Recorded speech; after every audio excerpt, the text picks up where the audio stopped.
Arkadaşlar hepinize merhabalar. Bugün sizlere 3 yıldır kullanmakta olduğumuz demir döküm Atron model kombinin tanıtımını yapacağım. Şu anda piyasada hala satılmakta. İnternetten kontrol ettim ve fiyatı da 4500-5000 civarında bir kombi. Detaylıca kombiyi inceleyeceğiz. Tanıtımını yapacağım. Basınç ayarı nasıl yapılıyor onu göstereceğim. Kullanma kılavuzundan da detaylıca kombiyi inceleyeceğiz. Burada kombi ile beraber verilen küçük bir kullanma kılavuzu var. Onu görebilirsiniz. Evet, detaylıca kombimizi inceleyelim. Kombimizin dijital bir ekranı var, göstergesi var. Tuşlarla bu dijital göstergeden mesela sıcaklık ayarını oynayabiliyoruz. Bu sıcaklık ayarı, musluğun sıcaklık ayarı. Şu şekilde 1.4 barda olduğu görünüyor. Kapattığınız zaman kombi şu anda 1.4 barda. Bu değer 1'in altına düşerse kombi arıza veriyor. Bunu şeyden de görebiliriz. Alt tarafta kırmızı bölgeyi görebilirsiniz. 0 ile 1 arası kırmızı bölge. 3 ile 4 arası da kırmızı bölge. 0 ile 1'in altına düşerse kombi arıza veriyor, çalışmıyor. 3 ile 4'ün üzerine çıkarsa da hiç olmadı bu kombide ama tahliye emniyet vanası büyük bir ihtimalle açıyor ve orada gördüğünüz sanırım şuradan tahliye ediyor suyu. Çünkü yüksek basınçlar kombinin içerisinde patlamalara neden olabilir. Sizinle kombi basınç ayarı nasıl artırılır onu da inceleyeceğiz. Kombinin basıncı peki neden düşer? Onu da bir konuşalım. Kombinin basıncı, sıcaklık değişimleri kombinin basıncını etkiler. Yazın ayarladığımız bir buçuk bar değeri kışın suyun genleşmesi ile alakalı birlere, birin altlarına düşebilir. Çok uzun sürede olduğu için bu olay endişelenmenize gerek yok. Şuradaki vanayı açarak mavi vanayı açarak buradaki bar seviyesini artırabilirsiniz. 1, 1,5, 1,5-2 arası ideal bir değerdir.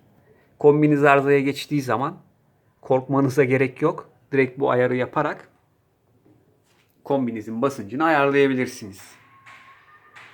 Evet, şimdi bu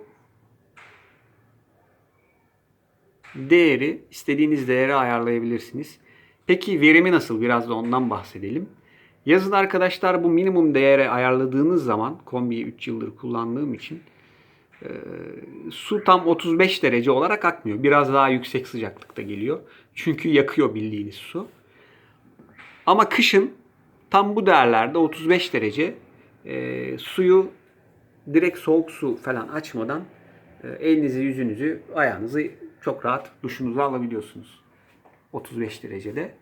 Yani minimum değerde kullanılabilir. Tabii çok sıcak seviyorum diyenler sıcaklık derecesini çok yüksek bir değere ayarlayabilir.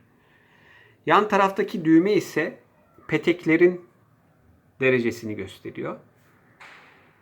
Petekler şu anda çalışmıyor ve min değerine getirdiğim zaman direkt otomatik olarak çalışmaya başlayacak. Ondan dolayı getirmiyorum min değere. Veya getirelim, görelim. Evet, şu anda sesinden duyabileceğiniz gibi kombi çalışmaya başladı ve sol taraftaki gösterge de petek yanıp sönmeye başladı.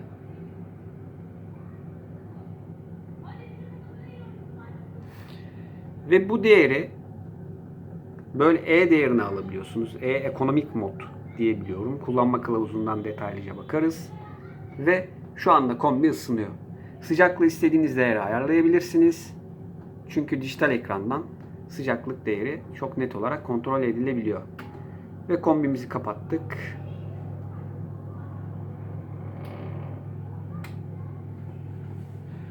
Burada detaylı olarak bahsetmek istediğim ikinci bir konu var. Tuşun dijital ekranın altında Eco ve Comfort tuşu var. Bir de Reset tuşu var. Burada bir kere bastığınız zaman Eco ve Comfort değerleri değişiyor. Bir kere daha basıyorum. Şu anda ekonomik modda. Bir kere daha basıyorum. Comfort modda. Genelde ben ekonomik modda kullanıyorum. 90 metrekare bir ev, 2+1 ve bu modda çok rahat ısınıyor. Herhangi bir sıkıntı yok. Dediğim gibi 3 yıldır kombiyi kullanıyoruz. Kombiyi ben almıştım. Yaklaşık 1500 TL falan civarındaydı. 3 yıl önce. Ama şu anda fiyatlar bayağı bir artmış. Demir Döküm marka. Yani şu ana kadar herhangi bir sıkıntı yaşamadım. Tavsiye ederim. Alabilirsiniz. Kullanma kılavuzu yanında şu şekilde geliyor. Ve kullanma kılavuzu da evet biraz eskimiş. Kombinin üzerindeydi çünkü. Kullanma kılavuzundan değerlere bir bakacak olursak. Bunları da arkadaşlar ben videonun sonunda sizlerle paylaşacağım. Yani belki arkadaşlarım merak ettiği şeyler olabilir. Teknik değerler, teknik veriler olabilir. Bunları da detaylıca videonun sonunda inceleyebilirler.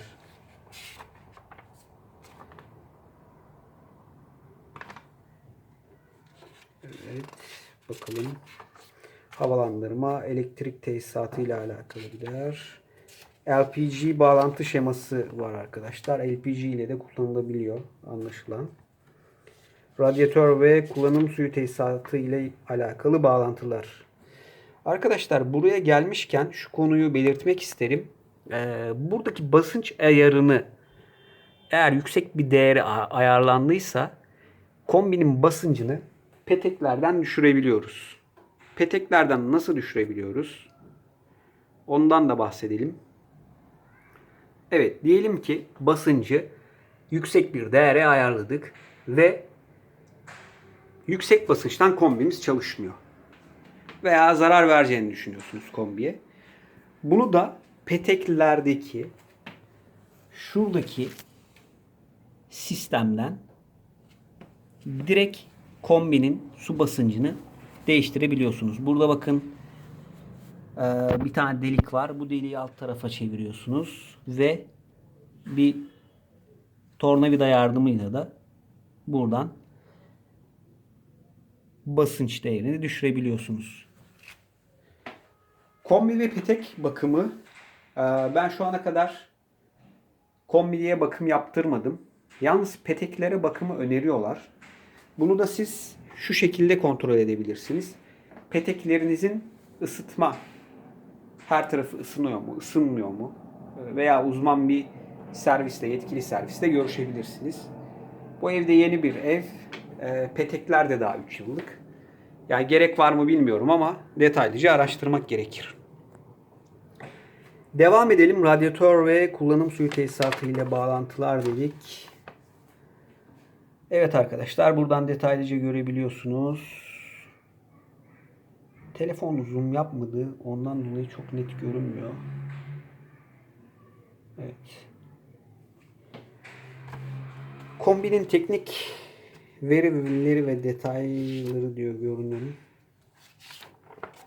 Evet arkadaşlar, buradan tesisat montajı için uyarılar, bilgiler. Çok detaylı olarak kullanma kılavuzunda bilgileri açıklamış. Kombi detay görünümünü vermiş.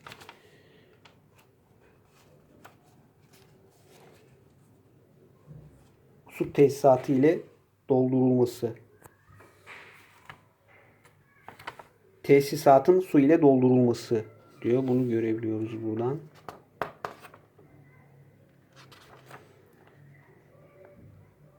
Boşaltma musluğu. Evet arkadaşlar, burada boşaltma musluğunu görebiliyorsunuz. Tabi detaylıca sıkıntı çıktığı zaman incelenebilecek bir kullanma kılavuzu hazırlamışlar. Burada da arıza modları var arkadaşlar. Arıza modlarını da detaylı olarak videonun sonuna ilave edeceğim.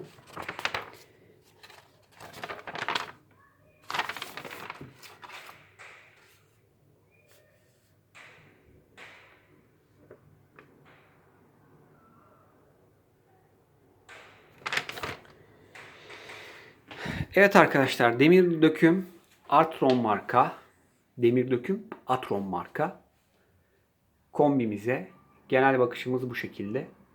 Dediğim gibi 3 yıldır kullanıyoruz. Herhangi bir sıkıntı görmedik kombide. Herhangi bir arıza yaşamadık. Ekonomik bir kombi arıyorsanız, tabi diğer fiyatları da bilmiyorum nedir şu anda diğer kombilerin fiyatları. Tavsiye ederim. Hepinize teşekkür ederim.